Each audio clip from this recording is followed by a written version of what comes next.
여보, 저 사람 수진이 남자친구 아니에요? 자네가 왜 여기에 있나? 말 좀 해봐. 아니, 아버님, 어머님이 어떻게 여기에? 수진아, 이 결혼은 절대 안 된다. 급이 안 맞는 집안이랑은 상종 자체를 하면 안 되는 거야. 수진아, 오해야. 지금 어머님, 아버님께서 오해하고 계시는 거야. 저번에 두 분께서 보신 거 그거 저 아니에요. 정말이에요. 제발 믿어주세요. 엄마는 왜 멀쩡한 사람을 나쁜 사람으로 몰고 가세요? 태준 씨 절대 그런 사람 아니에요. 넌 평생 키워준 부모보다 몇 개월 잠깐 만난 저놈 말을 믿겠단 거니? 너 속고 있는 거야. 저놈 말 믿으면 안 돼. 저놈 우리 집 돈 보고 접근한 게 분명하다고. 아니야, 수진아. 나 절대 너 돈 때문에 만나는 거 아니야. 너 내 진심 알잖아. 진짜 내 인생 다 바쳐서 사랑한 건 수진이 네가 처음이야. 우리 평생 함께 하기로 했던 맹세 잊지 않았지? 그럼 당연하지. 그걸 내가 어떻게 잊어. 엄마, 누가 돈이 더 많은 게 뭐가 중요해요. 더 여유로운 쪽이 배려하면서 살면 되죠. 그런 게 결혼이잖아요. 배려하고 베풀면서 살라고 그럼 언젠가는 내 복으로 다 돌아온다고. 아빠 엄마가 저한테 그렇게 가르치셨잖아요. 아니에요? 아니, 그건 하지만 내가 네 아빠랑 뭘 받는 줄 알아? 네 남자친구가 글쎄. 여기 정미 씨 부부가 딸의 결혼을 뜯어 말리고 있습니다. 예비 사위 될 사람의 뭔가를 본 것 같은데요. 예비 사위의 말대로 정미 씨 부부가 오해를 했던 것은 아닐까요? 과연 정미 씨 부부는 무엇을 받길래 이렇게나 딸의 결혼을 말리고 있었던 건지. 지금 바로 그 이야기 속으로 들어가 보겠습니다. 앞의 이야기 속에서도 알 수 있듯이 정미 씨 부부는 많은 재산을 가지고 있는 부자입니다. 그렇다고 이름만 들으면 누구나 다 알만한 유명한 기업을 가지고 있는 부자는 아닙니다. 몇 년 전까지만 해도 정미 씨 부부는 평범한 일반 서민층에 속한 사람들이었습니다. 정미 씨 부부는 2008년부터 부직포 만드는 공장을 운영 중이었습니다. 하지만 어느 순간 값싼 중국산에 밀리게 되었고 매출의 상당 부분을 차지했던 수출에서 반토막이 나기 시작했습니다. 정미 씨가 이쯤에서 공장을 정리하자고 하였지만 남편 중현 씨는 매번 1년만 더 운영해보자며 정미 씨를 설득했고 공장을 손에서 놓지 못했습니다. 그러다 2019년부터 적자가 나기 시작했고 결국 2020년에 폐업 절차를 밟아야 하는 상황에까지 처하고 말았습니다. 벼랑 끝으로 몰리게 되자 정미 씨와 남편은 어쩔 수 없이 지금이라도 공장을 싼 값에 빨리 넘기는 것이 낫겠다고 결론을 내렸습니다. 그러던 어느 날 정미 씨와 남편은 집에서 저녁을 먹으며 뉴스를 보고 있었습니다. 한참 뉴스를 시청하던 중 갑자기 남편의 시선이 화면에 고정되었습니다. 그의 눈빛은 한순간 놀라움으로 가득 차오르기 시작했습니다. 과연 남편의 마음을 사로잡은 것은 무엇이었을까요? 오, 바로 저거야. 아이, 깜짝이야. 밥 먹다 말고 갑자기 왜 그래요? 뭘 봤는데? 내가 방금 아주 기발한 아이디어가 떠올랐거든? 여보, 우리 공장 안 팔아도 돼. 그리고 우리 엄청 부자 될지도 몰라. 그러면서 남편은 정미 씨에게 앞으로의 계획을 털어놓았습니다. 정미 씨는 남편의 말에 반신반의했지만 결국 한 번 더 남편을 믿기로 했습니다. 그리고 그 후부터 신기한 일들이 연이어 벌어지기 시작했습니다. 남편이 말한 대로 세상이 변해가기 시작했고 정미 씨 부부는 상상도 못한 엄청난 돈을 벌기 시작했습니다. 과연 그들을 부자로 만들어준 것은 무엇이었을까요? 그것은 바로 마스크였습니다. 그때는 2020년 전 세계적으로 코로나가 퍼지기 시작했던 때였습니다. 마스크의 주재료가 부직포였기 때문에 정미 씨의 남편은 발빠르게 마스크 만드는 기계를 들여와 공장을 가동하기 시작했습니다. 전 세계적으로 많은 기업들이 적자를 보는 상황에서 국내에서는 마스크 품귀 현상으로 대박이 터지게 되었고 엄청난 돈을 벌 수 있었습니다. 그리고 그 돈으로 당시 급매로 나온 부동산과 주가가 많이 떨어진 주식들을 대량으로 매수했습니다. 코로나가 끝나고 얼어붙었던 부동산 시장과 주식 시장이 다시 되살아나자 집과 건물 가격이 몇 배로 올랐고 주식 가격도 천정부지로 올랐습니다. 남편의 재빠른 판단과 성구한 덕분에 위기를 기회로 바꿀 수 있게 되었고, 그렇게 대한민국 상위 0.1%의 부자가 될 수 있었습니다. 한순간 벼락부자가 되었지만 정미 씨 부부는 그 전과 똑같이 생활하고 있습니다. 주변에 자랑하거나 우쭐대지 않았고 사치를 부리지 않으며 대부분의 돈을 은행에 저축하면서 겸손하면서도 검소한 생활을 이어나갔습니다. 사람 사는 것 다 똑같듯이 아무 걱정 없이 편안하게 살아온 정미 씨에게도 단 하나의 걱정거리가 있었습니다. 바로 막내딸 수진 씨의 결혼이었죠. 수진 씨가 30 중반에 접어들자 정미 씨는 자신의 젊은 날이 떠오르며 점점 초조해지기 시작했습니다. 정미 씨는 과거에 부모님의 반대로 첫사랑과 결혼하지 못했습니다. 일반적인 부모들이 딸의 의사와 상관없이 아무 남자와 결혼시키려 했던 것과는 달리 정미 씨의 부모님은 단 한 번의 만남으로 딸을 시집 보내려 하지 않았고 사윗감 선택에 매우 신중했습니다. 정미 씨의 어머니는 들어오는 선자리를 마다하지 않으며 정미 씨에게 모든 만남을 경험하게 했습니다. 선자리에서 정미 씨의 마음에 들게 되면 그 사윗감들은 정미 씨의 아버지가 하는 2차 테스트를 통과해야 했습니다. 이 2차 테스트는 사윗감에게 술을 먹여보고 그의 술버릇을 살펴보는 것이었죠. 하지만 술을 마시기도 전에 어디 감히 사위 될 사람을 간보는 거냐며 시댁을 우습게 하는 집안과는 결혼할 수 없다고 뒤도 안 보고 나가버리는 남자들도 있었습니다.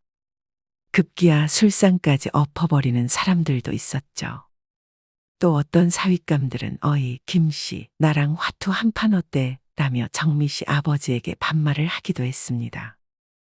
하지만 지금 말할 이 술주정에 비하면 반말하는 술주정은 양반이었습니다.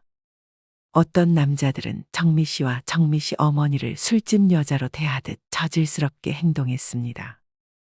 어이, 거기 마담이랑 아가씨, 이리 와서 앉아봐. 아이, 참, 얼른 와서 노래 좀 불러보래도? 아, 팁 안 줬다고 그러는구나? 내가 깜빡했네. 그래. 자, 여기다 꽂아줄게. 하면서 정미 씨의 가슴에다 돈을 꽂으려는 남자도 있었습니다. 어떻게 된 게 죄다 노름 좋아하고 주색 밝히는 놈들 뿐이야.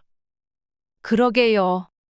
아무한테 덜컥 보냈다가 정미 인생 큰일 난다니까요. 사윗감들이 줄줄이 탈락하자 정미 씨도 슬슬 걱정이 커졌습니다. 부모님의 마음도 충분히 이해가 되었지만 이렇게 가다간 영영 결혼을 못할 것만 같았습니다. 그리고 다음번 남자마저 테스트에 통과하지 못한다면 내 운명은 절에 들어가 비구니가 되어야 하는 운명이구나라 여기고 머리를 전부 밀어버리고 절에 들어가기로 결심했습니다. 대망의 마지막 남자는 아쉽게도 여자들이 반할 만한 외모의 소유자는 아니었습니다. 수줍음이 많고 말주변도 없었으며 선보는 내내 무엇이 그렇게 부끄러웠는지 얼굴이 벌개져서 연신 땀을 닦아대기 바빴습니다. 정미 씨가 묻는 말에 어쩔 줄 몰라 말도 버벅였습니다. 하지만 정미 씨는 오히려 그런 모습이 귀엽게 느껴졌습니다. 아버지와의 술자리에서도 가족들이나 정미 씨에게 무리하게 굴지 않았고 술을 3잔 마신 후 그대로 쓰러져 골아떨어졌습니다. 그렇게 정미 씨는 남편과 100년 가약을 맺고 슬아의 아들 2과 딸 1를 낳았습니다. 부모가 되어보니 그제서야 부모님의 심정을 온전히 헤아릴 수 있게 되었습니다. 그래서 자신이 받은 사랑을 딸 수진 씨에게 고스란히 전해주며 딸을 정말 귀하게 키워야겠다고 다짐했습니다. 자식들 중에서 어릴 때부터 야무진 성격을 보였던 수진 씨는 커서도 정미 씨 부부에게 큰 힘이 되는 자식이었습니다. 공장이 어려워지면서 그 흔한 학원 하나, 과외 하나 시켜주지 못했을 때에도 수진 씨는 정미 씨 부부를 한 번도 원망하지 않았습니다. 혼자 힘으로 원하는 대학에 수석으로 입학했고 그렇게 대학을 졸업할 때까지 4년 내내 장학금을 받았습니다. 그리고 졸업 후 수석 연구원이 될 때까지도 정미 씨 부부에게 손 한 번 벌리지 않았습니다. 정말로 자기 삶을 스스로 챙길 줄 알고 부모님의 어려움도 헤아리는 기특한 딸이었습니다. 하지만 어째서인지 결혼에는 도통 관심이 없어 보였습니다. 엄마, 난 지금 연애할 마음이 없어요. 전혀 외롭지도 않고 오히려 혼자라서 더 편해요. 무엇보다 지금은 내 연구에 몰두하고 싶기도 하고요. 연구도 좋지만 너도 좀 있으면 30 후반이야. 너 그러다 순식간에 40 된다. 애한테 왜 악담을 하고 그래? 수진이가 아직 마음이 없다잖아. 때 되면 어련히 알아서 잘하려고. 그리고 요즘은 결혼 늦게 하는 거 흠도 아니야. 여자가 능력되면 결혼 안 하고 혼자 살아도 되지. 그치, 수진아? 아이고, 우리 막내딸 결혼하지 말고 이 아버지랑 평생 같이 살자. 아니, 이 사람이? 그게 딸한테 할 소리예요? 딸 수진 씨는 자신의 경력과 꿈을 우선시하며 독립적인 삶을 즐기고 있었습니다. 정미 씨는 여전히 걱정스러웠지만 이내 그런 마음을 접고 딸의 선택을 존중하기로 하였습니다.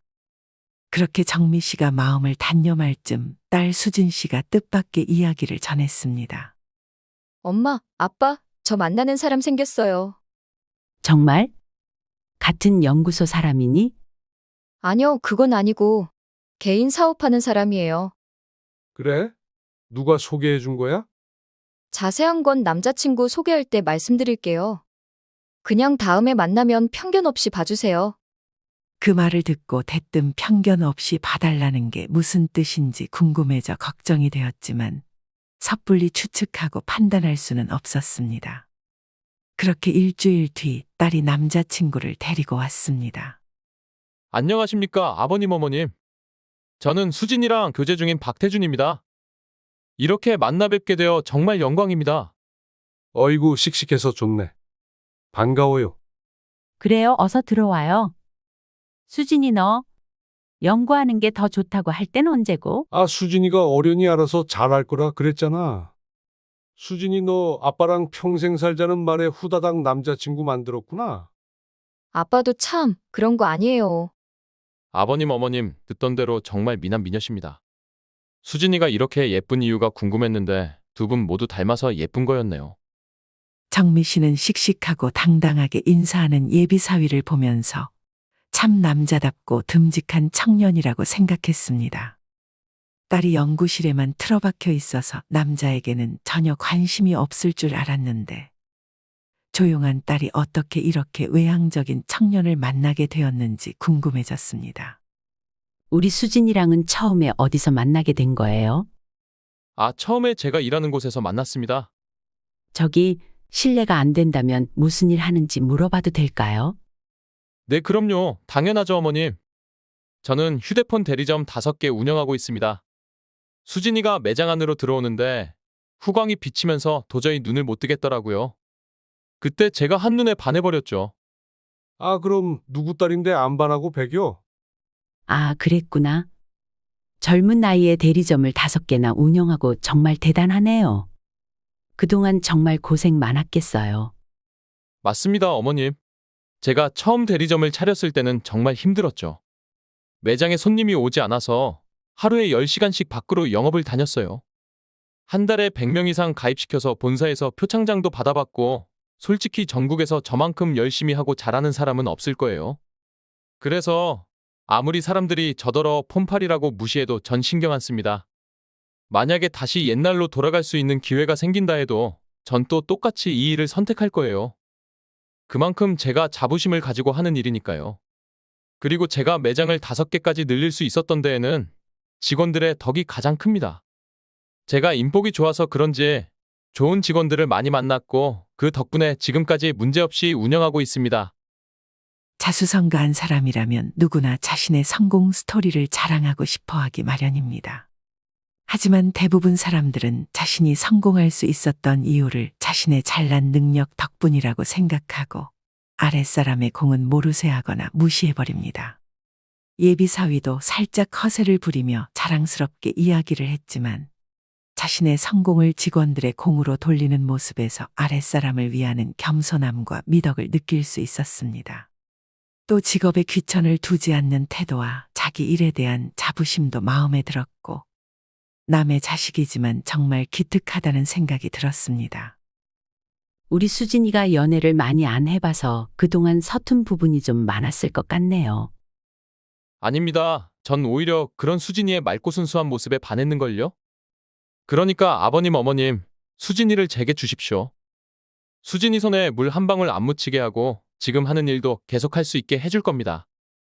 남편 중현 씨는 예비 사위가 외모도 성격도 전부 흠잡을 데 없이 완벽하다며 마음에 들어 했습니다. 하지만 정미 씨는 그런 흠잡을 데 없는 완벽한 모습 속에 예비 사위가 뭔가를 감추고 있는 듯한 느낌을 받았습니다. 사실 딸 수진 씨가 모든 사람을 편견 없이 악의 없이 바라보는 성격이었기 때문에 섣불리 저희에게 소개해 준 것은 아닌가 걱정도 되었습니다. 젊은 시절 남편은 예비 장인장모 앞에서 말도 제대로 못하고 어디 하나 고장난 로봇처럼 굴었었는데 딸의 남자친구는 긴장한 모습이 전혀 보이지 않았고 말도 청산유수였습니다. 그 모습이 능글맞아 보여 거부감이 들면서도 한편으로는 살갑게 다가오는 모습이 소극적으로 쭈뼛거리는 것보다는 낫겠다는 생각도 들었습니다. 수진이 남자친구 어땠어요? 말도 잘하고 어른한테 싹싹하고 무엇보다 남자다워서 좋던데. 근데 또 이렇게 겉만 보고 사람을 알 수가 없잖아요. 요즘 뉴스만 봐도 제정신 아닌 놈들이 한둘이에요. 그것도 그래. 아휴, 아들놈들이 결혼할 땐 이런 걱정이 없었는데. 딸 결혼할 때가 되니까 그 옛날 장인어른의 의중을 이제야 알겠어. 정미 씨는 가슴 한구석에 이 찜찜함을 지울 수가 없어서 남편에게 과거 아버지가 했던 테스트를 딸의 남자친구에게 해보자고 말했습니다. 아이고, 아버님, 어머님, 제가 그렇게 보고 싶으셨어요? 일주일 만에 이렇게 또 불러주시고. 내가 자네하고 술 한잔 하고 싶어서 말이지. 성격이 호탕해서 술도 잘 마실 것 같은데. 주량이 어떻게 되나?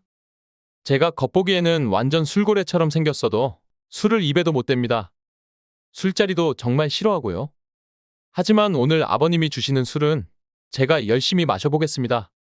그렇게 테스트가 순조롭게 시작되는 듯 했지만 어찌된 일인지 예비 사위는 정말로 술을 잘 마시지 못했습니다. 예비 사위는 소주 3잔도 채 마시지 못하고 그대로 쓰러져 잠이 들어버렸습니다. 그 이후로도 그 어떤 술주정도 하지 않고 다음 날까지 일어나지 않았습니다. 당신 이제 좀 마음이 놓여? 술도 못 마시고 술주정도 없어서 다행이긴 한데 그래도 계속 가슴 한켠이 찜찜해요. 왜 그럴까요? 당신은 너무 걱정이 많아. 딸이 결혼한다고 하니까 더 그럴 수도 있고. 이제 다 해결됐으니 이제 마음 놓자고.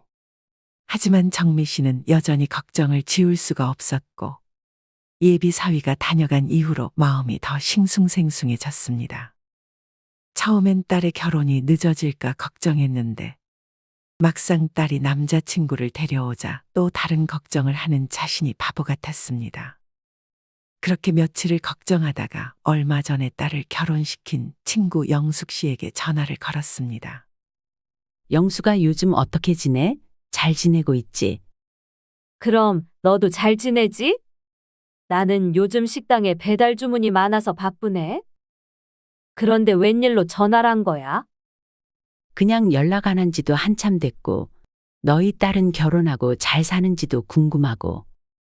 우리 딸 잘 살고 있지? 아니 근데 너 왜 그렇게 한숨을 푹푹 쉬어? 무슨 일 있어? 딸이 결혼한다고 남자친구를 소개시켜줬는데 갑자기 결혼한다 하니 마음이 싱숭생숭하네. 어머 수진이 결혼하니? 그래 맞아. 나도 우리 딸 결혼할 때 마음이 그랬어. 사실 친구 영숙 씨는 예비 사위가 운영하는 휴대폰 대리점 근처에서 백반집을 하고 있었습니다.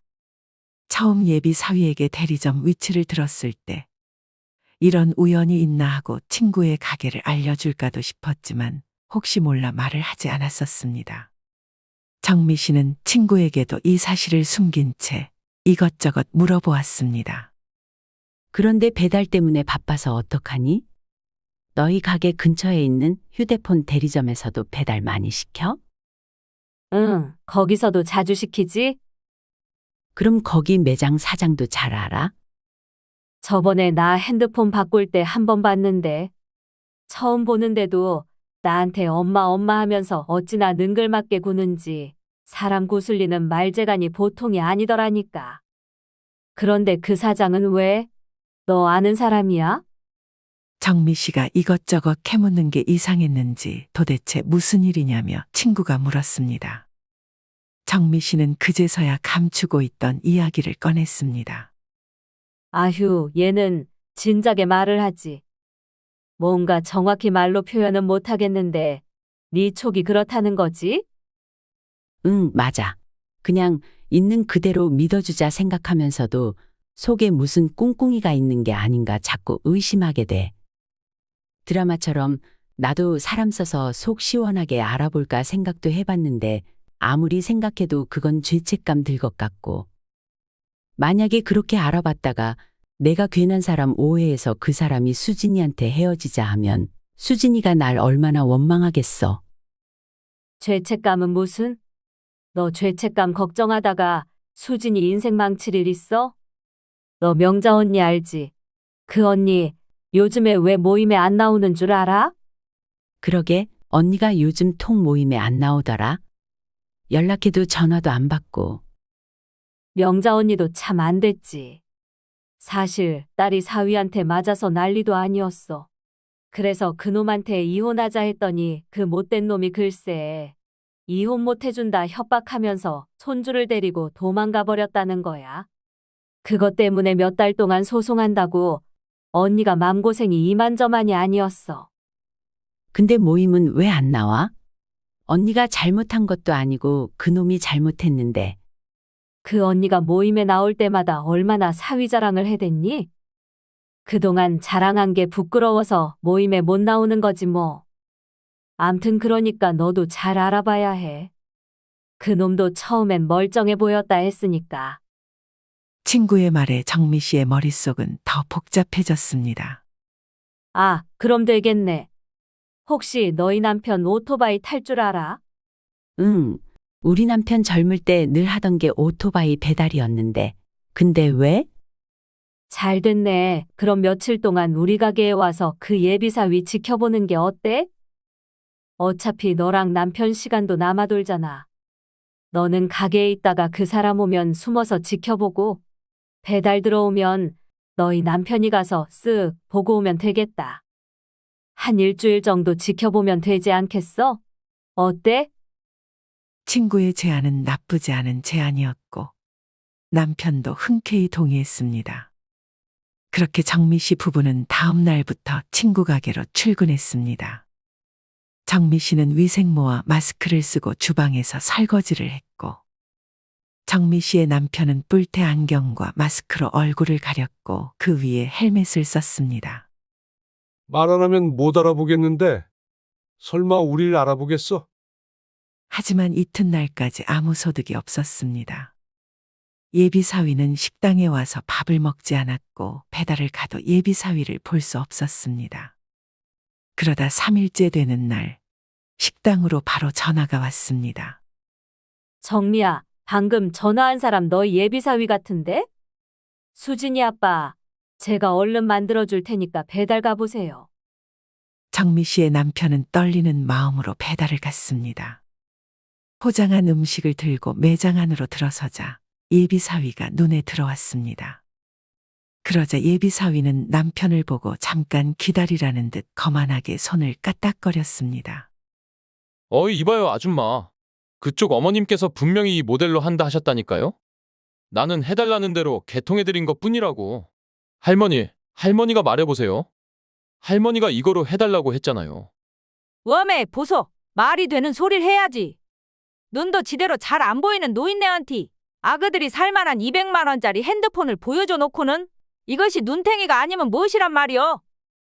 걷다가 쓸데없는 거 이것 저것 다 때려 넣어갖고 달에 20만 원씩 요금이 나오는 게 말이 되냔 말이여 시방. 안 되겠어. 나가 지금 당장 경찰에 신고해볼란 게. 내 마음대로 하세요. 여기 CCTV에 할머니가 웃으면서 핸드폰 들고 나가는 거 다 찍혔으니까요. 난 강제로 팔아먹은 적 없습니다. 어메요, 도대체 여기에 뭐 던다고 온 거요? 여기 핸드폰 가게가 나이든 노인네들 등쳐먹는다고 동네에 소문이 싹 다 나불었는디. 허벌나게 노인정 댕기면서 그런 것도 몰랐다요? 아휴, 갑시다. 일나요. 당신 명심이요? 세상 그따위로 살면 천벌 받아야. 네, 가세요. 멀리 안 나갑니다. 아우, 진짜. 진상들 드디어 갔네. 야, 임마. 그러니까 내가 눈탱이도 사람 봐가면서 적당히 칠했잖아. 그래도 사장님 제가 크게 한 건 했잖아요. 그래, 잘했다, 임마. 하하씨, 밥 다 식었겠네? 어이, 딸배, 거기 멀뚱히 서 있지 말고 여기로 가져와. 정미 씨의 남편은 자기를 부르는 소리인지도 모르고 가만히 서 있었습니다. 야, 딸배, 귀 막혔어? 갖고 온 거 여기다 놔두라고. 아, 예, 죄송합니다. 그럼 맛있게 드세요. 남편 중현 씨는 자신이 본 광경을 믿을 수가 없었습니다. 자신이 본 것을 정미 씨에게 이야기하자 정미 씨도 입을 막았습니다. 뭐 더 두고 볼 필요가 있어? 지금 당장 수진이한테 전화해서 헤어지라고 해. 확실한 증거가 없는데 수진이가 납득을 하겠어요? 남자친구한테 보통 푹 빠진 게 아닌 것 같은데 그럼 어쩌잔 말이야? 며칠 더 지켜보면서 확실한 증거를 만들어 두자고요. 다음 날이 되어 예비 사위는 또 배달을 시켰습니다. 남편은 예비 사위가 자극하는 일이 있더라도 침착하게 대응하기로 마음먹었습니다. 배달 왔습니다. 맛있게 드세요. 딸배, 잠깐 이리 와봐. 야이씨, 음식 양이 왜 이렇게 적어? 오다가 몰래 빼먹은 거 아니야? 그러면서 바로 중현 씨의 멱살을 잡아다 끌었습니다. 아유, 그럴 리가요. 손님 음식에는 절대 손 안 댑니다. 그럼 다른 음식에는 손댄다는 거야? 아, 저 그게 아니고. 에이 사장님, 배달기사 놀래게 왜 또 장난을 치시고 그러세요? 너도 재밌었잖아, 임마. 어이, 딸배, 뭘 또 그렇게 겁을 먹어? 내가 농담 한번 해본 거야. 예비 사위는 재밌다는 듯이 중현 씨의 헬멧을 손으로 툭툭 치며 농담이라고 했습니다. 중현 씨는 땀을 비오듯 흘렸고 떨리는 가슴을 간신히 쓸어내리며 식당으로 돌아왔습니다. 녹음 잘했어요? 이리 줘봐요. 분명히 누르고 들어갔는데 이게 왜 꺼져 있지? 아이 참, 제대로 확인하고 들어갔어야죠. 내일은 제대로 해볼게.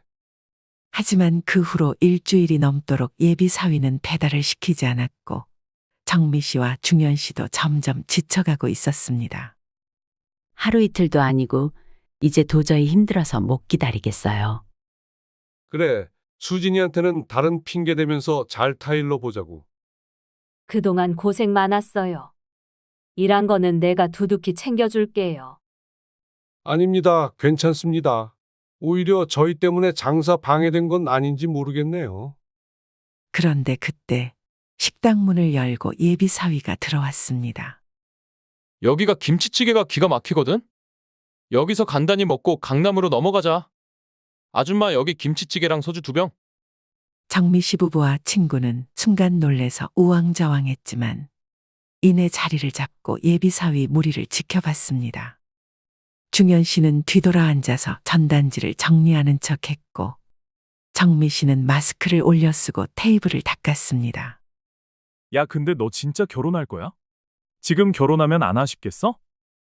뭔 걱정이냐. 결혼하고 나면 더 편하게 놀 수 있는데. 그래, 여자친구가 연구원이랬지? 하루 종일 연구실에 틀어박혀 있다며? 그래. 아무 터치도 안 하고 잔소리도 안 하고 내가 하는 말이면 무조건 다 믿고. 어제도 일찍 잔다고 거짓말하고 바로 강남으로 갔잖냐. 와, 이 새끼 진짜 몹쓸놈이네. 야, 그 이야기 얘한테 다시 해줘봐. 여자친구 집에서 그 집 부모랑 술 마셨던 거. 너 여자친구 부모랑 술도 마셨어? 야, 말도 마라. 어디서 그런 뻔히 보이는 술을 쓰는지. 다 내 발 아래에 있는 줄도 모르고 말이야. 왜? 주량으로 예비장인어른 발라버리기라도 했냐? 내가 미쳤냐? 아유, 새끼야. 네가 이러니까 아직도 하수인 거야. 야, 결혼 전에 나한테 술을 왜 먹여보겠냐? 나 술 좋아하는지, 술버릇은 어떤지, 그런 거 보려고 술 먹이는 거잖아.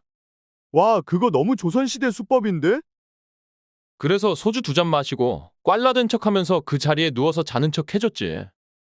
그 사람들 내가 술도 안 좋아하고 술버릇 없어서 다행이야 하면서 자기들끼리 이야기하는데 얼마나 웃기던지 눈 감고 웃음 참는다고 죽는 줄 알았다니까? 어떻게 그걸 속아 넘어가냐? 그 집 딸내미도 부모도 참 순진해? 근데 그 집은 원래 부자였어? 아니, 원래 부자는 아니고 코로나 때 마스크로 떼돈 벌었다던데? 와씨, 머리가 대박 좋은 분들이시잖아? 임마, 이제라도 여자친구랑 그 집 부모한테 잘해. 야이씨, 잘하긴 뭘 잘해. 암튼 결혼하면 반포에 아파트 하나랑 외제차 하나 사달라 할 거다. 그럼 너 휴대폰 대리점은 계속 할 거야? 이 동네 소문장 났다며. 너 틀딱들한테 눈탱이 치는 사기꾼 놈이라고. 눈탱이는 무슨, 엄연히 내 비즈니스 비법이고 영업 전략인데. 그게 바로 내가 매장 5개까지 차릴 수 있었던 비법이라 이 말이야. 아이씨, 근데 이제 이 집도 못 해먹겠어. 얼마 전에 일하는 놈 하나가 90 먹은 노인한테 눈탱이를 엄청나게 쳤는데 그 할매 딸이 알아채서 본사에다 컴플레인 거는 바람에 우리 대리점 지금 벌금 물고. 암튼 그래서 이참에 가게 싹 접고 결혼하기 전까지 사업 구상 중이라 하면서 좀 놀까 싶기도 하고. 아우, 오늘따라 맛 더럽게 없네. 야, 일어나자. 다 드셨어요. 35,000원입니다. 지금 나한테 돈 받으려고? 저번에 저 딸배가 내 음식 몰래 빼먹은 거 알지? 하여튼 없는 것들은 그지근성이 티가 난다니까. 그거 내가 조용히 넘어가 줄 테니까 오늘 먹은 거랑 퉁칩시다. 그렇게 예비 사위와 친구들이 사라지자 식당 안은 한바탕 폭풍이 쓸고 간 듯 조용했습니다. 아휴, 저 못된 놈. 아, 근데 저놈들 좀 전에 아가씨 만나러 간다고 안 했어? 얼른 쫓아가봐. 정미 씨와 중현 씨는 예비 사위를 조용히 뒤쫓았습니다. 저놈 저거 지금 술 마셔놓고 운전대 잡는 거야. 차에 타는 폼이 음주운전이 한두 번이 아닌 것 같은데. 위험하게 칼치기까지 하잖아. 아주 더러운 짓은 골라서 다 하고 있네. 그렇게 예비 사위가 위험천만하게 도로를 누비며 도착한 곳은 서울 강남의 한 클럽이었습니다. 예비 사위와 일행이 차에서 내리자 클럽 앞에 서 있던 여자들이 달려왔습니다. 오빠 왜 이제 왔어? 내가 얼마나 기다렸는데. 자기 많이 기다렸어? 얼른 들어가자. 예비 사위는 그 여자의 허리를 감싸고 클럽 안으로 들어갔습니다. 그런데 이윽고 그 둘은 다시 클럽 밖으로 나오더니 바로 옆에 있는 모텔로 들어갔습니다. 저놈이 진짜 안 되겠어. 내가 쫓아가서 다리몽댕이를 확 그냥 분질러 버려야지. 됐어요. 그럴 가치도 없는 놈이에요. 정미 씨는 이제 모든 것이 끝이 났다 생각했습니다. 집으로 온 정미 씨 부부는 딸 수진 씨를 불러 앉혔습니다. 그리고 자신들이 목격한 것들을 딸에게 모두 이야기해 주었습니다. 모든 것을 빠짐없이 말해 주었지만 돈을 보고 딸에게 접근했다는 사실은 차마 말할 수 없었습니다. 딸 수진 씨는 충격을 받은 듯 두 손으로 얼굴을 감쌌고 도저히 믿을 수 없다는 표정을 지었습니다. 마지막 한 올의 희망이라도 기대해 보려는 듯 수진 씨가 정미 씨에게 물었습니다. 엄마 아빠가 제대로 보신 거 맞아요? 다른 사람이랑 착각한 거 아니고요? 수진아, 가슴은 아프겠지만 그 사람한테서 마음 정리해. 딸이 절망하는 모습을 보며 정미 씨는 가슴이 미어졌습니다. 딸의 가슴에 대못을 박은 것 같아 후회가 밀려왔습니다. 그토록 알고 싶었던 예비 사위의 실체를 알게 되었음에도 마음이 개운치 않았습니다. 차라리 몰랐다면 어땠을까? 자신이 찜찜해하지 않았더라면 어땠을까 하는 죄책감이 가슴을 짓눌렀습니다. 단지 예비 사위의 인성이 어떤지 알아보려고 했던 것이었는데 이렇게까지 뼛속 깊이 형편없을 줄은 꿈에도 몰랐으니까요. 하지만 그런 사람이 딸의 남편이 된다면 딸은 평생 눈물로 살아야 했을 것입니다. 이 한 번의 고통으로 딸을 지옥에서 구해냈다고 생각하며 다시금 마음을 굳게 다잡았습니다. 그렇게 모든 것이 끝나는 줄 알았습니다. 그런데 며칠 뒤 딸 수진 씨가 저녁을 먹자며 정미 씨에게 전화를 했습니다. 마음고생이 심했을 텐데 딸이 다시 씩씩하게 일어난 것 같아 마음이 놓였습니다. 정미 씨와 중현 씨는 나갈 채비를 하며 옷매무새를 다듬고 있었습니다. 그리고 얼마 지나지 않아 현관문 벨이 울렸습니다. 수진이 왔나 보네. 중현 씨가 문을 열자 갑자기 딸 뒤에서 예비사위가 불쑥 튀어나왔습니다. 중현 씨의 얼굴에선 웃음이 사라졌고 순식간에 분노가 치밀어 올랐습니다. 아버님 많이 기다리셨죠? 시장하실 텐데 얼른 가시죠. 오늘 제가 맛있는 거 사드리겠습니다. 예비사위가 딸을 어떻게 꼬드겼는지 함께 집으로 찾아온 것이었습니다. 아니, 네 놈이 여길 왜 와? 수진아, 저놈 왜 데리고 왔어? 어머님, 아버님, 일단 진정 좀 하시고요. 천천히 식사하시면서 제가 다 말씀드릴 테니까 어머님도 얼른 나오세요. 누가 당신 어머님이에요? 엄마, 아빠, 태준 씨가 두 분한테 용서 빌고 싶대요. 예비사위는 딸의 말이 끝나기가 무섭게 남편의 바짓가랑이를 붙잡고 늘어졌습니다. 맞습니다, 아버님. 음주운전은 제가 그날 정말 딱 한 번 실수한 거고 클럽도 친구들 때문에 어쩔 수 없이 진짜 어쩔 수 없이 간 겁니다. 제가 어르신들한테 사기친다는 것도 다 경쟁 매장에서 악의적인 소문 흘린 거고 저는 직업에 귀천이 없다고 생각하는 사람이기 때문에 배달원들한테 절대 함부로 대하지도 않습니다. 수진이 너 엄마 아빠 말을 귓등으로도 안 들은 거야? 그때 분명히 그만 만나라고 했잖아. 네가 저 사람의 본 모습을 직접 못 봐서 그래. 엄마, 사람은 누구나 한 번쯤은 실수할 수 있잖아요. 그러니까 엄마 아빠가 너그럽게 용서해 주시면 안 될까요?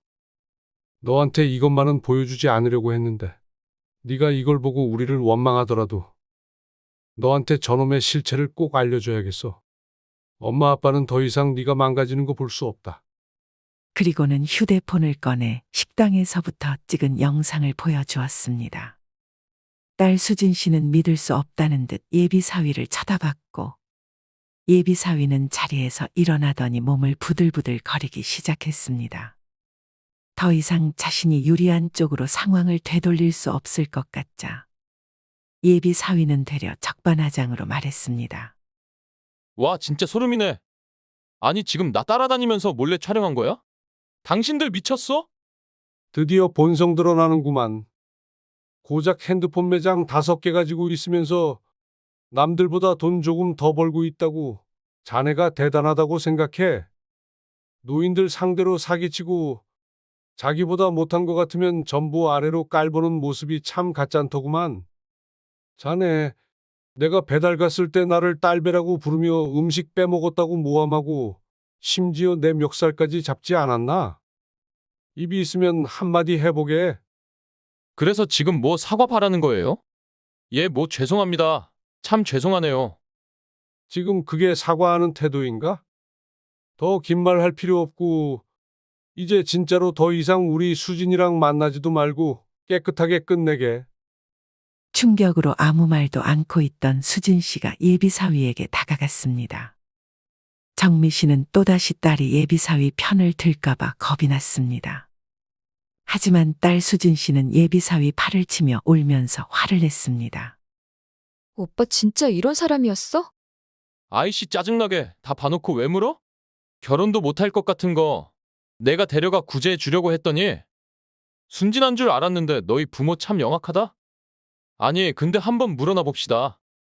당신네들이 이렇게 까발리지만 않았더라도 당신 딸 행복하게 살았을 거예요.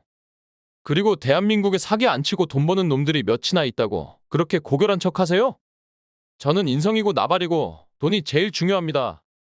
됐고, 나 당신 딸 아니어도 결혼할 여자 세고 셌으니까 앞으로 마주치는 일 없도록 하자고. 예비사위의 파렴치한 태도에 딸 수진 씨가 분노한 목소리로 예비사위를 불러 세웠습니다. 야, 너 거기 안 서? 끝까지 반성할 생각이 없구나. 이 짐승보다 못한, 아니 이 핵폐기물보다 못한 새끼야.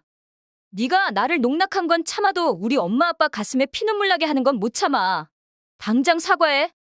이제 와서 뭔 사과? 야, 구질구질하게 들러붙지 말고 이거 놔.